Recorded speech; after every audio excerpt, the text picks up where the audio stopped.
இஸ்லாமியர்கள் அந்நியர்கள் ஊடுருவி வந்தார்கள். இவர்கள் வந்தால் அதிகமாக பிள்ளை பெற்றுக்கொண்டு நம்முடைய சொத்தை எடுத்து விடுவார்கள், பெண்கள் கழுத்திலே தாலி இருக்காது என்றெல்லாம் யார் சொல்லுகிறார் தெரியுமா? யார் சொல்லுகிறார்? ஆர்எஸ் தலைவரா? இந்து மகா சபை தலைவரா? இல்லை, இந்தியாவினுடைய பிரதமரே பேசுகிறார். இந்தியாவினுடைய பிரதமரே பேசுகிறார். இந்தியா இரண்டு தேசம், ஒன்று இந்து தேசம், இன்னொன்று முஸ்லிம் தேசம் என்று மதத்தால் கூறு போட்டு ஒரு தத்துவத்தை கொண்டு வந்தது யார்? வீர சவார்கர். அந்த சவார்கருக்கு நாடாளுமன்றத்திலே படம், அந்த சவாருக்கு கொண்டாட்டம். இதையெல்லாம் செய்வது யார்? மோடி, அமித்ஷா கும்பல். அவர்கள் இன்றைக்கு என்ன சொல்கிறார்கள்? அடுத்த முறை நாங்கள் ஆட்சிக்கு வந்து 400 இடத்தை பிடித்து விட்டால் இந்தியா ஒரு மதச்சார்பற்ற நாடு என்று மாற்றிவிட்டு இதை இந்துஸ்தான் என்று மாற்றி விடுவோம். அட முட்டாள்களே, இந்துஸ்தான் அசோசியேஷன், ரிபப்ளிக் அசோசியேஷன் என்று வைத்து இந்த தேசத்தினுடைய விடுதலைக்காக பாடுபட்டவன் ஒரு இஸ்லாமியன், உயிரை கொடுத்தவன் இஸ்லாமியன். அரசியலிலே வேறுபாடுகள் வரலாம், கொள்கையிலே மாறுபாடுகள் வரலாம், ஆனால் அடிநாதமாக இருப்பது என்னவென்று கேட்டால் மதம் அல்லாத, சாதி அல்லாத. நீங்க சொன்னார்களே உறுதிமொழி எடுக்கிற போது, எங்க மொழியை நீங்க ஏத்துக்கிறீங்களா? எங்களுடைய கீழடியை நீங்க ஏற்றுக்கொண்டீர்களா? இரும்பு 10,000 ஆண்டுகளுக்கு முன்னால் தமிழ்நாடு பயன்படுத்தப்பட்டிருக்கிறது. ஆராய்ச்சியோடு நிறுவி இருக்கிறோம், ஆய்வறிக்கை கொண்டு போய் கொடுத்திருக்கோம் டெல்லியில. ஏத்துக்கிட்டீங்களா? ஏனென்றால் இரும்பை தமிழர்கள் 10,000 ஆண்டுகளுக்கு முன்னாலே பயன்படுத்தி இருப்பது உண்மையானால் இவருடைய சரஸ்வதி நாகரிகம் இருக்காது, இவருடைய ஆரிய நாகரிகம் இருக்காது. இவர்கள் சொல்லுகிறார்களே 10,000 வருஷத்துக்கு முன்னாடியே எங்களுடைய நாகரிகம் இருந்தது என்று, அந்த நாகரிகம் இருக்காது. கீழடியை ஒப்புக்கொண்டால் இவர்கள் தேடிக்கொண்டிருக்கிற சரஸ்வதி நதி இருக்காது. இறந்து போனாரே போப்பாண்டவர், அவர் வெளிப்படையாக ஒரு ஸ்டேட்மெண்ட் சொன்னார், மத நம்பிக்கையில் அறிவியல் வருகிற போது ஏற்றுக்கொள்கின்ற மனப்பக்குவம் வேண்டும், கிறிஸ்துவம் தவறளித்து விட்டது, மன்னிப்பு கேட்டுக்கொள்கிறேன். அதுதான் மதம். அறிவியல் இல்லாத காலத்தில் எங்கள் மத நம்பிக்கைப்படி இருந்தது, ஆனால் அறிவியல் இன்றைக்கு மெய்ப்பித்து விட்டது, நாங்கள் ஏற்றுக்கொள்கிறோம். குருநோவுக்கு நடந்தது கொடுமைதான், ஒப்புக்கொண்டவர் போப்பாண்டவர். யாராவது ஒரு சங்கராச்சாரி, 6 சங்கராச்சாரி, யாராவது ஒரு சங்கராச்சாரி. எங்களுடைய மதம் இப்படித்தான் தவறளித்தது. கொங்கு வேளா கவுண்டரை படிக்க விடாமல் எடுத்தது, நாடாரை படிக்க விடாமல் அடிச்சது, கல்லரை படிக்க விடல, பறையர் பல்லர் அறிஞர் சொல்லுகிற மக்களை எல்லாம் ஊருக்கு வெளியே வச்சது. இந்த மதம் தான் இதை பண்ணது, கடவுள் இதைத்தான் செய்தது, இதையெல்லாம் நாங்கள் தவறுதான், திருத்திக் கொள்கிறோம் என்று சொல்லுவதற்கு இந்த மதத்தில் எவனுக்காவது யோகியம் இருக்கா? ஒருத்தருக்கு இல்லையே. இதை கேள்வி கேட்ட இயக்கம் தான் திராவிட இயக்கம். இதை கேள்வி கேட்ட தலைவர் தான் தந்தை பெரியார். அரசியலையும் மதத்தையும் பிரிக்கின்ற அசிங்கமான அநாகரிகமான வேலையை மோடி கும்பலும் ஆர்எஸ்எஸ் கும்பலும் செய்து கொண்டிருக்கிறது. அதை தடுத்து நிறுத்துகின்ற வல்லமை நவீன மனிதர்களுக்கு நிச்சயமாக இருக்கிறது என்று நான் நம்புகிறேன். உங்கள் பிசினஸ் உங்கள் ஏரியாவில் டெவலப் ஆகணுமா? இன்றே விளம்பரப்படுத்துங்கள். சென்னை எக்ஸ்பிரஸ் நியூஸ் பேப்பரில் 9884599786. நவீன மனிதர்கள் அமைப்பை பற்றி நான் நன்றாக அறிவேன். எந்திர மனிதர்கள் அதிகமாக இயங்குகின்ற ஊர் திருப்பூர். எப்போது பார்த்தாலும் உழைத்துக் கொண்டே இருக்க வேண்டும், எப்போது பார்த்தாலும் நகர்ந்து கொண்டே இருக்க வேண்டும். அப்படி எந்திரமயமான ஒரு நகரத்தில் நவீன மனிதர்கள் என்ற பெயரில் புதிய சிந்தனையை, புதிய கருத்தாக்கத்தை இந்த மண்ணிலே விதைக்கின்ற இந்த அமைப்பிற்கு, அதனுடைய நிர்வாகிகளுக்கு, குறிப்பாக பாரதி சுப்ராயன் அவர்களுக்கு என்னுடைய பாராட்டுதலை, நன்றியை, வணக்கத்தை இந்த நேரத்தில் நான் மீண்டும் புலப்படுத்திக் கொள்ள விரும்புகிறேன்.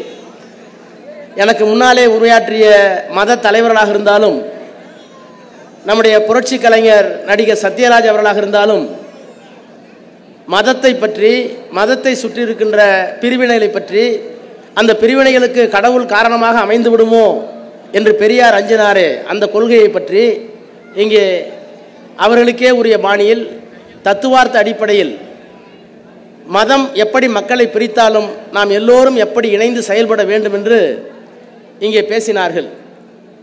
அவர்கள் எல்லோரும் வெவ்வேறு தளங்களிலே தங்களுடைய பணியை மேற்கொண்டிருப்பவர்கள். மதம் வேண்டும் என்று விரும்புகின்ற மதவாதிகள் இங்கே பேசியிருக்கிறார்கள், மனிதம் வேண்டும் என்று. மதத்தை நம்பாத நம்முடைய நடிகர் சத்யராஜ் அவர்கள் நாம் எப்படி எல்லோரும் ஒன்றிணைய வேண்டும் என்று குறிப்பிட்டிருக்கிறார்கள். எனவே மதவாதிகள் பேசியிருக்கிறார்கள், மத தலைவர்கள் பேசியிருக்கிறார்கள், நடிகர் பேசியிருக்கிறார், சமூக அக்கறை உள்ள ஒரு மனிதர் பேசியிருக்கிறார். நானும் அரசியல்வாதி, எனவே அரசியல் படுத்தித்தான் எதையும் பேச வேண்டும் என்கின்ற அக்கறை எனக்கும் இருக்கிறது. ஏனென்றால் மதம் நம்மை கூறு போட்டிருக்கிறது, சாதி நம்மை பிரித்திருக்கிறது. ஆனால் இவையெல்லாம் பிரிவினைகள் தான். இந்த பிரிவினைகள் ஒழிய வேண்டும் என்று பெரியார் பாடுபட்டார், அண்ணா இயக்கம் கண்டார். ஆட்சி பொறுப்பிற்கு வந்ததற்கு பிறகு கலைஞர் அதற்கான சட்டங்களையெல்லாம் நிறைவேற்றினார். இந்த மூவரினுடைய உருவமாக இன்றைக்கு திராவிட மாடல் ஆட்சியை மாண்புமிகு முத்துவேல் கருணாநிதி ஸ்டாலின் என்கின்ற மாமனிதர் நடத்தி கொண்டிருக்கிறார் என்பதை நம்முடைய சத்யராஜ் அவர்கள், நாங்கள் சொன்னால் பிரச்சாரமாகிவிடும், அவர் சொன்னார் என்னிடத்தில் எல்லாம் இருக்கிறது, போதுமான பணம் இருக்கிறது, புகழ் இருக்கிறது என்றாலும் சொல்லுகிறேன், என்னுடைய பாதுகாப்பிற்காக அல்ல, தமிழ்நாட்டினுடைய பாதுகாப்பிற்காக, தமிழ் மொழியினுடைய பாதுகாப்பிற்காக, தமிழர்களுடைய பாதுகாப்புக்காக, திராவிட மாடல் ஆட்சி 2026 வர வேண்டும் என்று அவர் இங்கே உரையாற்றி இருக்கிறார். ஆனால் எனக்கு இன்னொரு மிகப்பெரிய கவலை இருக்கிறது. தமிழ்நாட்டிலே 2006 மீண்டும் ஆட்சி வரும் என்கின்ற நம்பிக்கை உங்களுக்கும் இருக்கிறது, எனக்கும் இருக்கிறது. ஆனால் மிகப்பெரிய ஐயம் எங்கே எழுகிறது என்று சொன்னால், மதத்தால் பிரிந்தாலும் மனதால் இணைவோம் என்று சொல்ல வேண்டிய கட்டாயம் வெறும் மதத்திற்காக மட்டுமல்ல, நம்முடைய பிரிவினைக்காக மட்டுமல்ல. இன்றைக்கு மதம் அரசியலிலே கலக்கப்பட்டு இன்றைக்கு அரசியலில் மதம் கோலோச்சி இருக்கிறதே, அந்த மத வெறியை நாம் எப்படி வீழ்த்தப் போகிறோம்? இந்த தேசம் எப்படி கட்டமைக்கப்பட்டது? இன்றைக்கு எல்லோரும் தேசியம் பேசுகிறோம். தேசிய உணர்வோடு சுதந்திர போராட்டத்தை முன்னெடுத்த காலம் உண்டு. தேசியம் என்ற வார்த்தையை கட்டமைப்பதற்கு காரணமே ஆங்கிலேயருக்கு எதிரான ஒரு உணர்வு, ஆன்டி கலோனியல் ஃபீலிங். அதற்கு பெயர் தான் தேசியம். அந்த தேசியத்திற்கு ஆங்கிலத்திலே டெரிட்டோரியல் நேஷனலிசம், இந்தியா என்கின்ற ஒரு கட்டமைப்பை உருவாக்குவதற்காக, வெள்ளைக்காரர்கள் வெளியிலே அனுப்புவதற்காக நமக்கு ஏற்படுத்தி கொண்ட உணர்வு தேசிய உணர்வு, இந்திய தேசியம். ஆனால் இன்றைக்கு இந்திய தேசியமாக இல்லை. இன்றைக்கு இந்து தேசியம் என்கிற பெயரில் மதத்தால் ஒரு தேசியத்தை உருவாக்குகின்ற முயற்சியை முன்னெடுத்தார்கள். ஆனால் இன்றைக்கு அது ஆட்சியிலே இருக்கிறது. எனவே தான் நான் சொல்லுகிறேன், மதம் அரசியலிலே கலந்ததற்கு பிறகு நாம் மனிதனாக இணைய வேண்டும் என்று சொன்னால் அரசியலை மதத்தையும் பிரித்து வைக்கின்ற அந்த நல்ல உணர்வை நாம் பெற வேண்டும் என்கிற செய்திதான் இந்த கருத்தரங்கத்தில், இந்த நிகழ்ச்சியில் நாம் பெற வேண்டிய உணர்வு. ஏனென்றால் இந்தியா சுதந்திரம் அடைந்து விட்டோம், உங்களுக்கு சுதந்திரம் வழங்கப் போகிறோம் என்று சொல்லிவிட்டார்கள். 1947 இங்கிலாந்து 46 இங்கிலாந்து பாராளுமன்றத்தில் இந்தியாவுக்கான சுதந்திரத்தை எப்படி வழங்கப் போகிறோம் என்று சொல்லிவிட்டார்கள். ஆனால் அதற்கான அரசியல் அமைப்பை உருவாக்க வேண்டும் என்பதற்காக அரசியல் நிர்ணய சபையை உருவாக்கினார்கள். அந்த அரசியல் நிர்ணய சபை, கான்ஸ்டிடியூஷன் அசம்பிளி, 2 ஆண்டு காலம் உட்கார்ந்து, நேரு இருந்தார், வல்லபாய் பட்டேல் இருந்தார், அம்பேத்கர் இருந்தார், ஷாமா பிரசாத் முகர்ஜி இருந்தார், ராஜாஜி இருந்தார், இன்னும் பல தலைவர்கள் எல்லாம் இருந்தார்கள், இஸ்லாமிய பெருமக்கள் இருந்தார்கள். அத்துணை பேரும் சேர்ந்து வெள்ளைக்காரர்கள் நமக்கு சுதந்திரம் கொடுத்து விட்டார்கள்.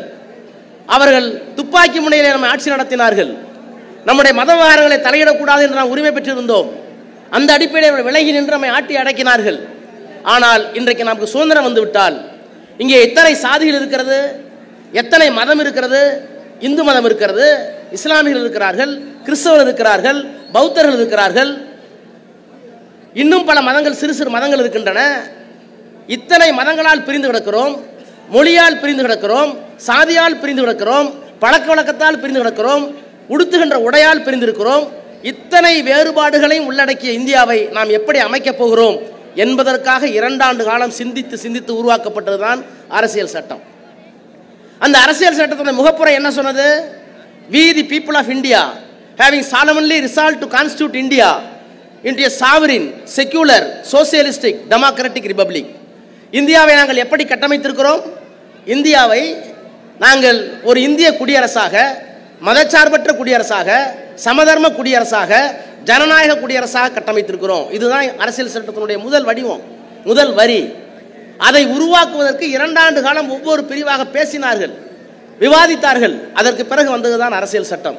அந்த அரசியல் சட்டத்தில் தான் இஸ்லாமியர்களுக்கு என்ன உரிமை, இந்துக்களிலேயே தாழ்த்தப்பட்ட மக்களுக்கு என்ன உரிமை, இந்துக்களிலேயே மொழி சிறுபான்மை மக்களுக்கு என்ன உரிமை, இந்துக்களிலேயே மிகவும் பிற்படுத்தப்பட்டவர்களுக்கு என்ன உரிமை, கிறிஸ்தவர்களுக்கு என்ன உரிமை, இத்தனை உரிமைகளையும் கொண்டதுதான் அரசியல் சட்டம். இன்றைக்கு அந்த அரசியல் சட்டத்திற்கு எதால் ஆபத்து வந்திருக்கிறது என்றால் இந்த மத வெறியால் ஆபத்து வந்திருக்கிறது. இஸ்லாமியர்கள், அந்நியர்கள் ஊடுருவி வந்தார்கள். இவர்கள் வந்தால் அதிகமாக பிள்ளை பெற்றுக்கொண்டு நம்முடைய சொத்தை எடுத்து விடுவார்கள், பெண்கள் கழுத்திலே தாலி இருக்காது என்றெல்லாம் யார் சொல்லுகிறார் தெரியுமா? யார் சொல்லுகிறார்? ஆர்எஸ் தலைவரா? இந்து மகா சபை தலைவரா? இல்லை, இந்தியாவினுடைய பிரதமரே பேசுகிறார். இந்தியாவினுடைய பிரதமரே பேசுகிறார். இந்த மண்ணுக்கும் அவர்களுக்கும் சம்பந்தம் இல்லை, இஸ்லாமியர்களுக்கும் சம்பந்தம் இல்லை. அவர்கள் இங்கே வந்து ஊடுருவியவர்கள். அவர்கள் அதிக பிள்ளைகளை பெற்றுக்கொண்டு நம்முடைய சொத்துக்களை அபகரிக்கிறார்கள். அவர்கள் மீண்டும் மீண்டும் வருகிற போதெல்லாம் நம்முடைய பெண்களுக்கு தாலி கழுத்தில் இருக்காது, அபகரித்துக் கொள்ளுவார்கள். சொன்னது யார்? இந்திய நாட்டினுடைய பிரதமர். அவருக்கு தெரியாது. நண்பர்களே, உங்களுடைய தொலைபேசியில் இணைப்பு இருந்தால், இணையதளம் இருந்தால், அஷ்ஃபா உல்லா கான், அஷ்ஃபா உல்லா கான் என்று அடியுங்கள். 1925 ஹிந்துஸ்தான் ரிபப்ளிக் அசோசியேஷன், இந்துஸ்தான் குடியரசு சங்கம் என்ற ஒரு சங்கத்தை 4 இளைஞர்கள் ஏற்பாடு செய்தார்கள், நிறுவினார்கள். அந்த அமைப்பிற்கு யார் தெரியுமா தலைவர்? அஷ்ஃபா உல்லா கான், ஒரு இஸ்லாமியர்.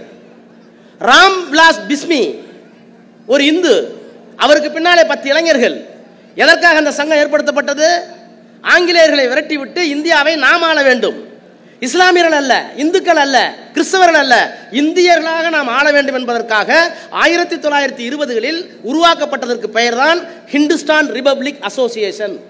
அதற்கு தலைவர் ஒரு இஸ்லாமிய இளைஞன், 25 வயது. 1925 லக்னோவுக்கு பக்கத்தில், உத்தரப்பிரதேசத்துக்கு பக்கத்தில் கக்கோரி என்கின்ற ஒரு இடம், அந்த இடத்திலே தான் இந்தியாவிற்கு தேவையான கரன்சி, ரூபாய் நோட்டுகளை எல்லாம் பிரித்து அதற்கென்று ஒரு தனி ரயில் பெட்டி அமைத்து துப்பாக்கி ஏந்திய போலீசாரோடு எல்லா இடங்களுக்கும் அனுப்புவார்கள். அதுக்கு செஸ்ட் என்று பெயர், அந்த பணத்தை கொண்டு போய் வைக்கிறதுக்கு. அதை கொள்ளையடிப்பதற்கு இந்த இந்துஸ்தான் ரிபப்ளிக் அசோசியேஷன் திட்டமிடுகிறது. அஷ்ஃபா உல்லா கான், ராம்விலாஸ் பிஸ்மி 2 பேரும் சேர்ந்து ஒரு 5 பேர் கக்கோரி என்கிற இடத்தில் அந்த ரயிலிலே ஏறி கொள்ளையடிக்கிறார்கள்.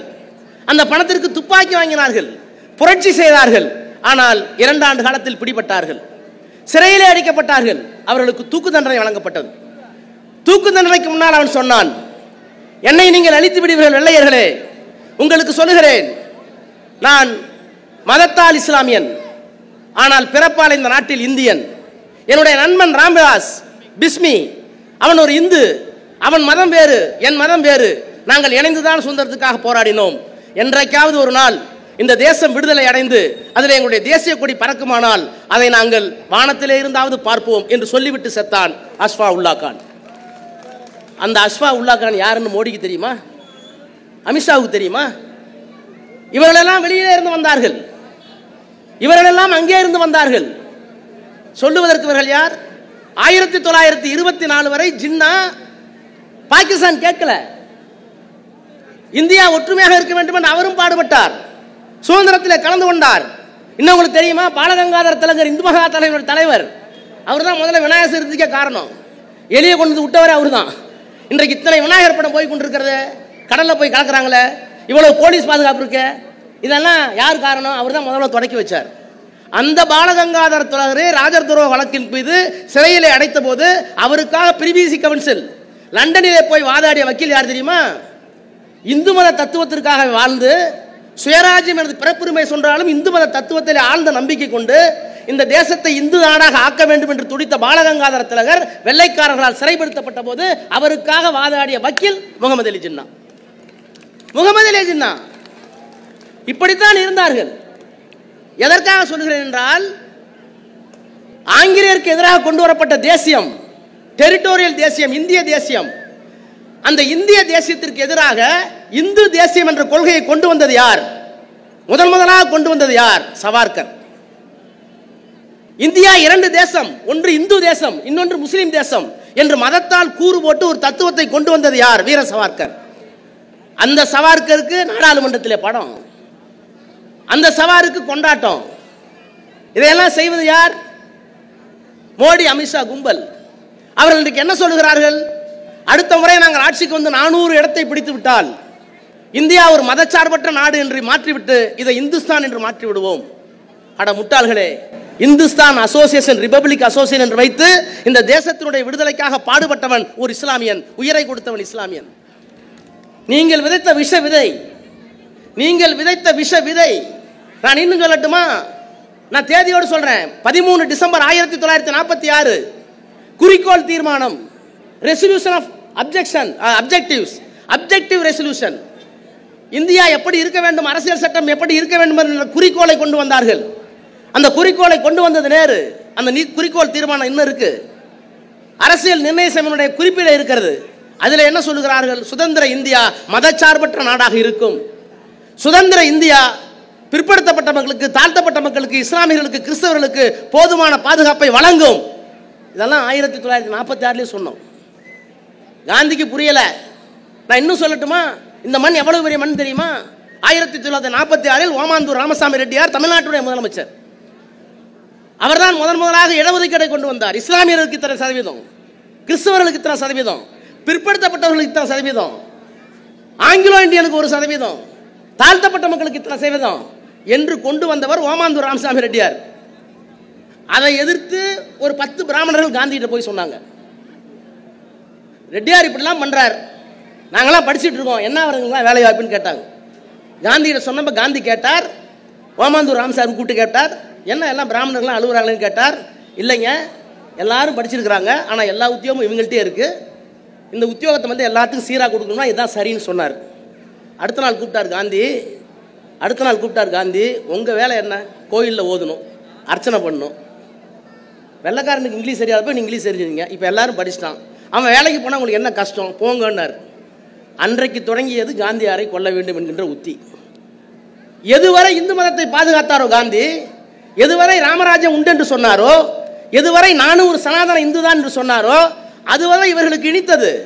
ஆனால் பிற்படுத்தப்பட்டவர்களுக்கு, தாழ்த்தப்பட்ட மக்களுக்கு உரிமை வர வேண்டும் என்று சொன்னபோது இவர்களுக்கு புளித்தது. அவரே சொல்றார், பெரியாருக்கு நான் நன்றி சொல்லணும்.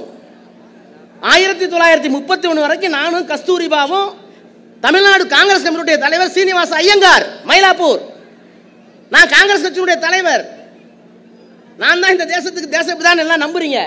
நானே தமிழ்நாட்டுக்கு வந்து 1931 வரைக்கும் சீனிவாச ஐயங்கார் வீட்டுக்கு வந்தா திண்ணையில தான் படுக்கணும். யாரு? நானும் என்னுடைய மனைவி கஸ்தூரிபாவும். இந்த பெரியார் ராமசாமி வந்து கழகம் பண்ண பிற்பாடு 1942 நான் வர்றேன், கஸ்தூரிபா கிச்சன் வரைக்கும் போகுது, நான் படுக்கை வரைக்கும் போயிட்டேன். இந்த தேசத்தந்தை காந்தியை ஐயங்கார் வீட்டில் திண்ணையில இருந்து உள்ளே கொண்டு வந்த இயக்கம் பெரியாருடைய இயக்கம், கொண்டு போய் சேர்த்த இயக்கம் இந்த இயக்கம். அப்போ இத்தனை மாறுபாடுகளையும் கொண்டிருந்த ஒரு மதத்தை காந்தி உணர்ந்து கொண்ட போது, இல்லை நீங்கள் சொல்லுகிற தத்துவத்தை நான் ஏற்றுக்கொள்ள மாட்டேன் என்று சொன்ன போது அடுத்த 3 மாசம் க்ளோஸ் பண்ணிட்டாங்க. அப்ப காந்தியை கொன்றது யார்? கோட்சே அல்ல. காந்தியை கொன்றது யார்? சவர்கர் அல்ல. கோட்சேவை கொன்றது, காந்தியை கொன்றது இந்து மத தத்துவம். அதான் அம்பேத்கர் சொன்னார், பிலாசபி ஆஃப் இந்துயிசம். எனவே இந்து மத தத்துவம் என்பது காந்தியை கொன்றது என்று சொன்னால், அந்த தத்துவம் இன்றைக்கும் ஆண்டு கொண்டிருக்கிறது என்று சொன்னால், சவர்கருக்கும் படம், காந்திக்கும் படம். அதை விட கொடுமை குடியரசுத் தலைவர் உரை, குடியரசு நாள் உரை, மன்னிக்கணும், சுதந்திர தின உரை. சுதந்திர நாள் உரையில் பிரதமர் செங்கோட்டையிலே கொடியேற்றி விட்டு பேசுகிறார், சவர்கரும் அம்பேத்கரும் இந்த மண்ணில் சுதந்திரத்திற்காக போராடியவர்கள். ஏதாவது சம்பந்தம் இருக்கா? இந்து ராஜ்யம் இந்தியாவிற்கு அமையுமானால், if Hindu Raj comes to this country it will be a menace. Hindu ராஜ்யம் இங்கே அமைந்தால் அது இந்த நாட்டுக்கு மிகப்பெரிய ஆபத்தாக முடியும், எப்பாடுபட்டாவது தடுக்க வேண்டும் சொன்னவர் அம்பேத்கர். ஆனால் அவர்கள் இந்து ராஜ்யம் வேண்டும் என்று சொல்லுகிறவர்கள்.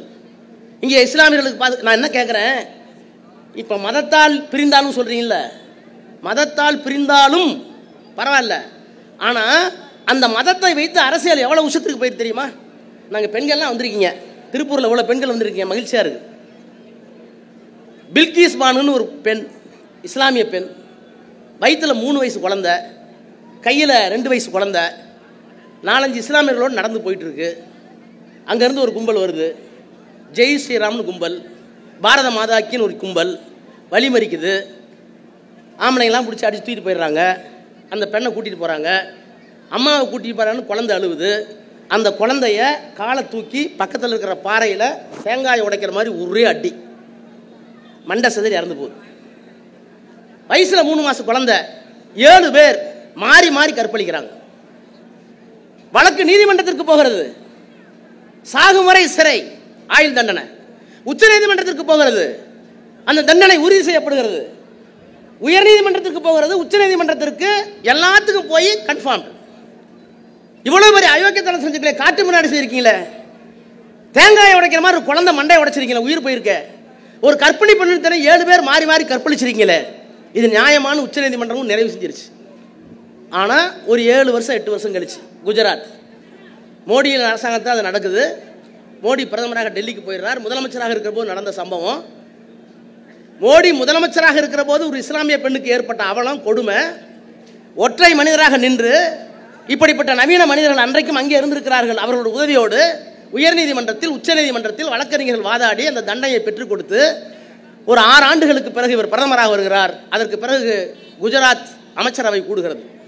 கூடி இந்த வழக்கில் தண்டனை பெற்ற அனைவரையும் விடுதலை செய்யலாம், மன்னிப்பு வழங்கலாம், வழங்கிட்டாங்க. குற்றவாளிகள் வெளியே வருகிறார்கள். வெளியிலிருந்து பாரத மாதாக்கு ஜி, ஜெய் ஸ்ரீராம். ஏன் இப்படி சத்தம் போடுறீங்கன்னா, பிராமணர்கள் அவர்கள் ஒருபோதும் தவறிழைக்க மாட்டார்கள், தவறே செய்தாலும் தண்டனை கொடுக்க கூடாது. பேட்டி கொடுக்குறாங்க. இதையெல்லாம் பார்த்துவிட்டு உச்சநீதிமன்றம் கொதித்து போய் மீண்டும் எப்படி அவர்களை வெளியே விட்டீர்கள், தானாக வழக்கு முன் வந்து தூக்கி உள்ள போட்டாங்க. நான் கேட்கிறேன், இதையெல்லாம் அமைதியாக பார்த்து கொண்ட அந்த அரசாங்கம் குஜராத்தில் இருக்கிற மோடியினுடைய கைக்கூலி அரசாங்கம். நாடாளுமன்றத்தில் நாங்கள் கேள்வி எழுப்பிய போது அதுக்கு பதில் சொல்லாத அரசாங்கம் மோடியினுடைய அரசாங்கம். ஒரு காட்டுமிராண்டித்தனத்தை, ஒரு மனிதருக்கு எதிரான, நாகரிகத்திற்கு எதிரான ஒரு ஆட்சியை நடத்தி கொண்டிருக்கிற குஜராத் அரசை தட்டி கேட்காத ஒரு காட்டுமிராண்டிகள் இன்றைக்கு டெல்லியில் இருக்கிறார்கள். அதற்காகத்தான் கேட்கிறேன், இதுதான் மதமா? இதுதான் மதம் போதித்ததா? அன்புதான் கடவுள் என்று சொல்லுங்கள். மனிதனுக்கு மனிதன் இடையே காட்டுகின்ற இரக்க உணர்விலே தான் கடவுள் இருக்கிறான் என்று சொல்லுங்கள். கள்ளமில்லாத உள்ளம் அதுதான் கடவுளின் இல்லம் என்று சொல்லுங்கள். ஏழையின் சிரிப்பிலே இறைவன் இருக்கிறான் என்று அண்ணா சொன்னாரே, அப்படி சொல்லுங்கள். ஆனால் நீங்கள் சொல்லுகின்ற கடவுள் எந்த கடவுள்? நீங்கள் சொல்லுகின்ற கடவுள் இன்னொரு மனிதனை அழிக்கவா? இன்னொரு மதத்தை அழிக்கவா? நீ சொல்லுகின்ற கடவுள் இன்னொரு மதத்தில் இருக்கிறவன் படிக்கக்கூடாது என்பதற்காகவா? இன்னொரு கூட பரவாயில்ல, உன் சொந்த மதத்தில் இருக்கிறவனே நீ படிக்கக்கூடாதுங்கிற. நான் இந்த மேடையில் இருக்கிற எல்லாத்தையும் கேட்குறேன். பாரதி இன்றைக்கு நம்ம வெளிநாட்டில் போய் படிச்சுட்டு வந்தவர். பாரதி அப்பா இந்த ஊரில் படித்தவர். பாரதி தாத்தா பெரிய பணக்காரர், நிலம் இருந்துச்சு நிறையா. கொங்கு வேளாண் சமுதாயத்தில் இருந்தவர். அவங்க தாத்தாவுக்கு என்ன பிஏ எம்ஏ பட்டமா? முன்வரிசையில் எத்தனை பேர் இருக்கீங்களே, உங்கள் தாத்தாவுக்கு யாராவது பிஏ எம்ஏ பட்டமா? ஏன் இவர்களுக்கு முன்னால் பிஏ எம்ஏ பட்டம் வரல? இங்கே வந்திருக்கிற பெண்கள் இருக்கிறார்களே, இந்த 60 வயது ஒரு பாட்டி இருக்காங்களே, அவங்க ஏன் பிஏ படிக்கல? அவங்க அம்மா ஏன் பிஏ படிக்கல? அவங்க பேத்தி இன்னைக்கு படிச்சிருக்க என்ன காரணம்? கல்வியை மறுத்தது எது? இந்த மதம். உங்களுக்கு இருக்கிற உரிமையை மறுத்தது எது? இந்த மதம். இத்தனை பிரச்சனைகளை வைத்துக் கொண்டு ஒரு மதம் இன்னொரு மதத்தை வெறுத்து அதை அரசியலை கொண்டு வந்து விட்டு அதன் காரணமாக ஒரு அரசாட்சியில் நாங்கள் உட்கார்ந்திருப்போம், இதுதான் சரி என்று சொன்னால், அந்த சரி என்கிற அந்த கோட்பாட்டை தட்டி கேட்கின்ற வலிமை உள்ள ஒரு இயக்கம் இந்தியாவில் இருக்கிறது என்றால் அது பெரியார் கொடுத்த இயக்கம், அண்ணா வளர்த்த இயக்கம், கலைஞர் காப்பாற்றிய இயக்கம். அவர்களுக்கு பின்னால் இன்னமும் அந்த இயக்கத்தை வழிநடத்திக் கொண்டிருக்கின்ற முத்துவேல், கருணாநிதி, ஸ்டாலின் இந்த மகத்தான மனிதரின் இயக்கம். அதற்காகத்தான் தத்துவத்தையாகத்தான் நம்ம எல்லோரும் நிற்கிறோம். அரசியலிலே வேறுபாடுகள் வரலாம், கொள்கையிலே மாறுபாடுகள் வரலாம், ஆனால் அடிநாதமாக இருப்பது என்னவென்று கேட்டால் மதம் அல்லாத, சாதி அல்லாத. நீங்க சொன்னார்களே உறுதிமொழி எடுக்கிற போது, எங்க மொழியை நீங்க ஏத்துக்கிறீங்களா? எங்களுடைய கீழடியை நீங்கள் ஏற்றுக்கொண்டீர்களா? இரும்பு 10,000 ஆண்டுகளுக்கு முன்னால் தமிழ்நாடு பயன்படுத்தப்பட்டிருக்கிறது. ஆராய்ச்சியோடு நிறுவி இருக்கிறோம். ஆய்வறிக்கை கொண்டு போய் கொடுத்துருக்கோம் டெல்லியில். ஏற்றுக்கிட்டீங்களா? ஏனென்றால் இரும்பை தமிழர்கள் 10,000 ஆண்டுகளுக்கு முன்னாலே பயன்படுத்தி இருப்பது உண்மையானால் இவருடைய சரஸ்வதி நாகரிகம் இருக்காது, இவருடைய ஆரிய நாகரிகம் இருக்காது. இவர்கள் சொல்லுகிறார்களே 10,000 வருஷத்துக்கு முன்னாடியே எங்களுடைய நாகரிகம் இருந்தது என்று, அந்த நாகரிகம் இருக்காது. கீழடியை ஒப்புக்கொண்டால் இவர்கள் தேடிக்கொண்டிருக்கிற சரஸ்வதி நதி இருக்காது. அப்ப இந்தியாவில் 2 பண்பாடு, ஒன்று சமஸ்கிருதத்தை அடிப்படையாக கொண்ட ஆரிய பண்பாடு, இன்னொரு பண்பாடு நேற்றைக்கு கூட சொன்னேன், கன்னடமும் கலிதெலுங்கும் கவின் மலையாளமும் தாயே தமிழே உன் உதிரத்தே உதித்தெழுந்தே ஒன்று பல ஆயிடணும். தமிழிலிருந்து கிடைத்து போன எல்லா மொழிகளும், மலையாளமாக இருந்தாலும் தெலுங்காக இருந்தாலும், எல்லா மொழிகளும் தாயாக கொண்டிருக்கின்ற தமிழை அடிப்படையாக கொண்ட ஒரு இனம் திராவிட இனம். அப்ப திராவிட நாகரிகம் தமிழை அடிப்படையாக கொண்டது, கிளை மொழிகளை அடிப்படையாக கொண்டது, சமஸ்கிருதம் அதை கொண்டது. மாயா சிருஷ்டம் என்று சொல்கிறார்களே, சதுர்வர்ணம் மாயா சிருஷ்டம், 4 வர்ணத்தையும் நானே படைத்தேன் என்று கிருஷ்ணன் சொல்லுகிறானே, அது சமஸ்கிருதம். பிறப்புக்கும் எல்லா உயிர்க்கும் என்று சொல்லுகிறதே வள்ளுவம், அது எங்களுடைய தத்துவம். எங்கள் மொழி போதித்தது வேறு, உங்கள் மொழி போதித்தது வேறு. தவறுகள் இருந்தால் திருத்திக் கொள்ள வேண்டும். கிறிஸ்தவ பெருமக்கள் இங்கே வந்திருக்கிறார்கள். புரூனோ தான் முதல்ல சொன்னான், இந்த உலகம் உருண்டை, சூரியனைத்தான் பூமி சுற்றி வருகிறது என்று முதலில் சொன்னவன் புரூனோ, ஒரு கிறிஸ்தவர். ஆனால் பைபிள் அப்படி இல்லை. இந்த உலகம் ஒரு உருண்டை என்பதையும், சூரியனைத்தான் பூமி உள்ளிட்ட கோள்கள் சுற்றி வருகிறது என்பதையும் ஏற்றுக்கொள்ளாதது பைபிள். மதம் ஏற்றுக்கல. அதற்காக உயிரோடு எரித்து கொளுத்தினார்கள் புரூனோவை. இன்றைக்கு 600 ஆண்டுகள் ஆகி போச்சு கொளுத்தி. ஆனால் இறந்து போனாரே போப்பாண்டவர், அவர் வெளிப்படையாக ஒரு ஸ்டேட்மெண்ட் சொன்னார், மத நம்பிக்கையில் அறிவியல் வருகிற போது ஏற்றுக்கொள்கின்ற மனப்பக்குவம் வேண்டும். கிறிஸ்தவம் தவறளித்து விட்டது, மன்னிப்பு கேட்டுக்கொள்கிறேன். அதுதான் மதம். அறிவியல் இல்லாத காலத்தில் எங்கள் மத நம்பிக்கைப்படி இருந்தது. ஆனால் அறிவியல் இன்றைக்கு மெய்ப்பித்து விட்டது, நாங்கள் ஏற்றுக்கொள்கிறோம். புருனோவுக்கு நடந்தது கொடுமைதான், ஒப்புக்கொண்டவர் போப்பாண்டவர். யாராவது ஒரு சங்கராச்சாரி, 6 சங்கராச்சாரியில் யாராவது ஒரு சங்கராச்சாரி, எங்களுடைய மதம் இப்படித்தான் தவறளித்தது, கொங்கு வேளாண் கவுண்டரை படிக்க விடாமல் அடித்தது, நாடாரை படிக்க விடாமல் அடித்தது, கல்லரை படிக்க விடல, பறையர் பல்லர் அறிஞர் சொல்லுகிற மக்களை எல்லாம் ஊருக்கு வெளியே வச்சது, இந்த மதம் தான் இதை பண்ணது, கடவுள் இதுதான் செய்தது, இதையெல்லாம் நாங்கள் தவறுதான், திருத்திக் கொள்கிறோம் என்று சொல்லுவதற்கு இந்த மதத்தில் எவனுக்காவது யோகியம் இருக்கா? ஒருத்தருக்கு இல்லையே. இதை கேள்வி கேட்ட இயக்கம் தான் திராவிட இயக்கம். இதை கேள்வி கேட்ட தலைவர் தான் தந்தை பெரியார். பெரியார்கிட்ட போய் என்ன கேட்கல, அவரை விட பதில் சொல்ல முடியுமா யாராவது? சத்யராஜன் அழகா சொன்னார். தஞ்சாவூருக்கு பக்கத்தில் பேசிக்கிட்டு இருந்தாரு. திடீர்னு 3 பேர் ஒன்னா சேர்ந்தாங்க. ஒரு கிறிஸ்தவ பாதிரியார், ஒரு முல்லா, ஒரு சைவ அடிகளார். 3 பேர் போய், ஐயா சாதி வேணாம், மதம் வேணாம், எல்லாம் கரெக்டு தான், கடவுள் இல்லைன்னு கூட சொல்லிட்டு போங்க. கடவுள் இல்லைன்னு சொல்றீங்களே, காட்டுமுறான்னு சொல்றீங்களே, இதெல்லாம் நியாயமா? நாங்களும் ஜாதி ஒழிப்புக்கு வர்றோம், நாங்களும் பெண்ணெடுமைக்கு வர்றோம், இந்த கடவுள் இல்லைன்னு மட்டும் சொல்லாதீங்க, வாங்கய்யா உட்காருங்க, காஃபி சாப்பிடுங்கனார் பெரியார். நீங்கள் என்ன சொல்கிறீங்கன்னு கேட்டார். கிறிஸ்துவ பாதிரியார் பார்த்து, நீங்கள் அவர் சொல்கிற அல்லாஹ் இவர் சொல்கிற சிவன் ரெண்டையும் ஒத்துக்கிறீங்களான்னு கேட்டார். அந்த கடவுள் ஒத்துக்கிறீங்களான்னார். அந்த கடவுள் இல்லை, இல்லை அந்த கடவுள் எங்களுக்கு கடவுள் இல்லை. அவரை கேட்டார், ஐயா இந்த சிவனையும் அல்லாவையும் நீங்கள் ஏற்றுக்கிறீங்களா? இல்லை அந்த கடவுள் எங்கள் கடவுள் இல்லை. அவரை கேட்டார், ஐயா நீங்களா இல்லை, நீங்கள் பாதி பாதியாக கடவுள்ங்கிறீங்க, நான் ஒட்டுமொத்தமாக கடவுள், உனக்கு என்ன பிரச்சனை? எந்த கேள்விக்கு பெரியார் பதில் சொல்லலை, எல்லா கேள்விக்கும் பதில் சொன்னார். கடவுள் மீது என்ன கோபம்? மனிதனுக்கு மனிதன் தொடக்கூடாது, கண்ணீர் படக்கூடாது, தொட்டால் தீட்டு, தெருவிலே நடந்தால் பாவம், குளத்திலே தண்ணீர் எடுக்கக்கூடாது என்ற கொள்கை தாண்டவமாடுகிற ஒரு நாட்டை பூகம்பத்தால் அழிக்காமலோ, சண்ட மாறுதத்தால் துகளாக்கப்படாமலோ, சமுத்திரம் மூழ்கிய பொங்கி மூழ்க செய்யாமலோ பார்த்த பிறகும் கடவுள் ஒரு இருக்கிறார் என்றால் நான் எப்படி நம்புவதுன்னு கேட்டார். ஏன்டா பெண்ணை படிக்க விடல, ஏன் பொண்ணு வெளியே வரக்கூடாதுன்னு சொன்னேன். 1972 எங்கள் அக்கா, ஒரு அக்கா, மூத்த அக்கா, சைக்கிளில் போச்சுங்கிறத கிண்டல் பண்ணோம். ஐயோ பொட்டை சிரிக்கி சைக்கிளில் போகலாமான்னு. இன்னைக்கு நம்ம பிள்ளைங்க ஸ்கூட்டி எவ்வளோ போகுது. இன்னைக்கு டெல்லியில் பாரு, எல்லாம் செல்ஃப் டிரைவ் கார், எல்லாம் செல்ஃப் டிரைவ் கார். இந்த மாற்றங்கள் ஆண்டவனால் வந்ததா? இந்த மாற்றங்கள் மதவாதிகளால் வந்ததா? இந்த மாற்றங்கள் சங்கராச்சாரியால் வந்ததா? இந்த மாற்றங்கள் வேற மதாச்சாரியால் வந்ததா? இந்த மாற்றங்கள் எல்லாம் பெரியாரால், அண்ணாவால், கலைஞரால், அம்பேத்கரால் வந்தது. அப்ப இந்த மாற்றங்களை உருவாக்குவதற்கு நாம் மனிதராக வர வேண்டும் என்று சொன்னால், நீங்க சொல்றீங்களே மதத்தால் பிரிக்கப்பட்டாலும் இல்ல, மதத்தால் பிரிந்திருந்தாலும் அல்ல, நாம் மதத்தால் பிரிக்க வைக்கப்பட்டு இருந்தாலும், நீங்க அடையாளங்களை இழந்து விட்டு நீங்க ஒண்ணு வேணாம். ஒரு கிறிஸ்தவருக்கு சிலுவை இல்லாம, அங்கி இல்லாம, ஒரு இஸ்லாமியருக்கு தாடி இல்லாம, தொப்பி இல்லாம, எல்லாத்தையும் ஒண்ணா உட்கார வைங்க. நீங்க யார் முஸ்லீம் யார் கிறிஸ்து சொல்லிடுவீங்களா? சொல்லிடுவீங்களா? சரி, மதத்தை விடுங்க. ஒரு பஸ்ஸில் 60 பேர் போகிறாங்க. அந்த பஸ்ஸை நிறுத்தி எல்லாத்தையும் கீழே இறக்கி, இவர் கவுண்டரு, இவர் செட்டியார், இவர் நாடார், இவர் அருந்திதர், இவர் தேவர் சொல்லிடுவீங்களா? சொல்லிடுவீங்களான்னு கேட்குறேன்.